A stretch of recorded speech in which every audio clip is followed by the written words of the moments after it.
Break के बाद एक बार फिर आपका स्वागत है। लद्दाख के director rural development and Panchayati Raj department Tahir Hussain Zubdavi ने यहां खरबथांग में जिला करगिल के 6 ब्लॉक्स के लिए 10 वेस्ट मैनेजमेंट गाड़ियों को हरी झंडी दिखाकर रवाना किया। इस मौके पर assistant commissioner development Kargil Ghulam Mohammad, जिला पंचायत अफसर Padma Angmo, chairperson block development council मेंबरान यहां मौजूद थे। एसडीपी के तहत 2 करोड़ 25 लाख रुपए की लागत से वेस्ट मैनेजमेंट गाड़ियां खरीदी गई हैं। स्वच्छ भारत मिशन के दूसरे मरहले के तहत यह पहल की गई है। लोगों में सफाई के तय और रुझान में तब्दीली लाने की गरज से यहां कई तरह के इनिशिएटिव लिए गए हैं। करगिल, दरास, भीमाबड़, तेसुरु, कारशा और पाशकुम को वेस्ट सेग्रीगेशन सेंटर दिए गए हैं। तो आज जो हमने ये 6-7 गाड़ियाँ जो है सॉलिड वेस्ट मैनेजमेंट सेक्टर्स के लिए रवाना किया है, तो इसका एक ख़ास मकसद ये है कि पूरे देश में यानी 15 सितंबर से 2 अक्टूबर तक स्वच्छता ही सेवा करके एक कैंपेन हम चला रहा है। तो ये उस कैंपेन का एक पार्ट भी होगा। तो ऑलरेडी हमने गाड़ी को प्रोक्योरमेंट किए हुए थे, मगर अब फ्लैग ऑफ हमने आज इस दिन की मुनासिबत से किया है। तो आपको ये बताते चलो कि इससे पहले भी ऑनरेबल लेफ्टिनेंट गवर्नर साहब ने लेह में भी 6-7 गाड़ियों का फ्लैग ऑफ किया है। तो आज ये 6 गाड़ियाँ यहाँ करगिल से रवाना होंगे। इसमें से एक दरास को जाएंगे, एक बेम्बड़ के ब्लॉक के लिए है, एक पशकुम ब्लॉक के लिए है, और एक तेसुरु के लिए, एक करशा के लिए सांस करके, और एक बरसो ब्लॉक के लिए है। तो आने वाले दिनों में हमारा और भी प्रोग्राम है कि हर गाँव जो है, हर विलेज जो है वो कवर हो जाए, जहाँ से हम सेग्रीगेशन सेंटर्स तक हमारे जितने भी गार्बेज जो घरों में निकालते हैं, प्लास्टिक वेस्ट निकालते हैं, उनको हम डोर टू डोर कलेक्शन करके सेंटर तक पहुंचाएं। इसके लिए मज़ीद इस साल के लिए और भी 9 गाड़ियों का हमें सेंक्शन हुआ है, हमें फंड्स भी अलॉटमेंट हुआ है। तो रिसेंटली 2-3 दिन पहले हमने जेम पर उसका ये बाज़ाब्ता टेंडर्स भी हमने अपलोड किया हुआ है। तो उम्मीद है कि इसी साल यानी मार्च से पहले हमें और मज़ीद 9 गाड़ियाँ आएंगी। तो आहिस्ता आहिस्ता करके हम ये पूरा जो कवरेज जो है सॉलिड वेस्ट मैनेजमेंट का, जितना भी स्वच्छ भारत अभियान के तहत जितने भी हमें टारगेट्स होगा, हमें ODF प्लस की तरफ बढ़ाने के लिए हम हर दिन रात हम मुमकिन जितना हो सके हम कोशिश कर रहे हैं।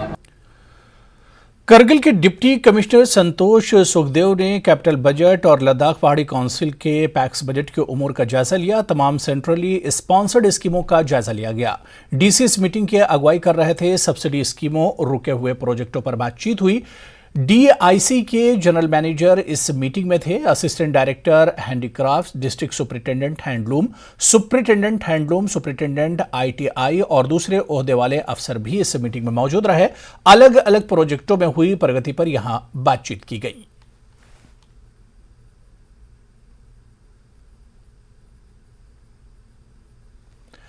Ladakh arts and media organisation, snow leopard conservancy, India trust, local future, Royal Enfield और कोलपरकेशिक्स ने Himalayan institute of archaeology and allied science centre Ranbirpur ने थिक्से में नास पर 2 रोज़ा फेस्टिवल का इनेकाद किया। त्योहार का थीम नास या जो यानी बारले है, जो लद्दाख के लोगों की अहम खुराक है।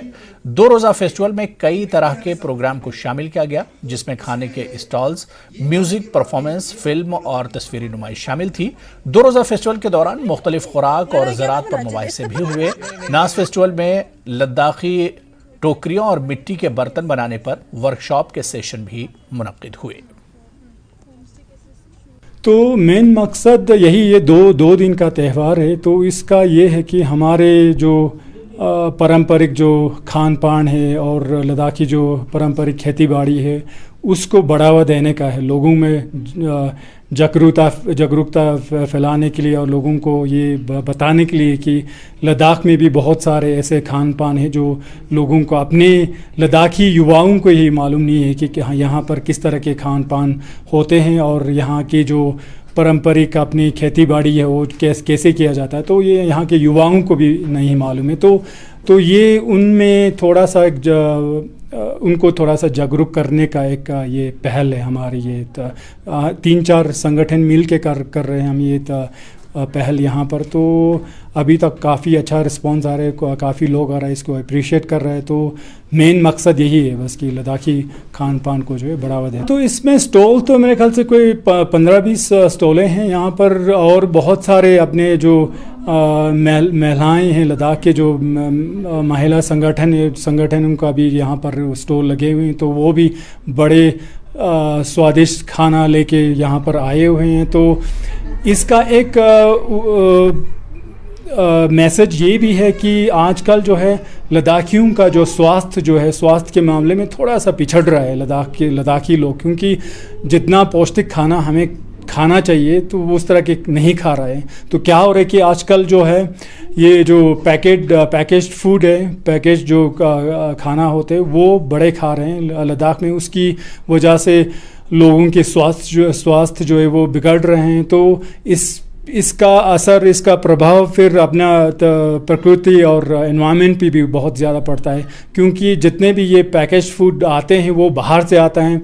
हमें मालूम है रोज़ 200-300 ट्रकों में भर के ये लाया जा रहा है। तो ये क्या होता है कि जब ये ट्रकें आते हैं तो ये जितने भी पासेस है, जैसे जुजिला हो गया आपका और तगलंगला हो गया आपके, उनके पास जो पासेस पे जब ये ट्रकें जो रुकते हैं तो उनका जो कार्बन जो ब्लैक सूट होते हैं, काला जो धुआं निकलता है, वो जाके फिर अपने बर्फीली वो ग्लेशियर्स पे तो और बर्फ़ ऊपर जो होते हैं उन पे जाके वो बैठ जाते हैं। तो उसकी वजह से भी हमारी जो ग्लेशियर मेल्टिंग की जो बात करते हैं तो वो भी ज़्यादा हो रहे हैं, ये ब्लैक कार्बन और ये काला धुआं जो जाके जो सेटल होने से।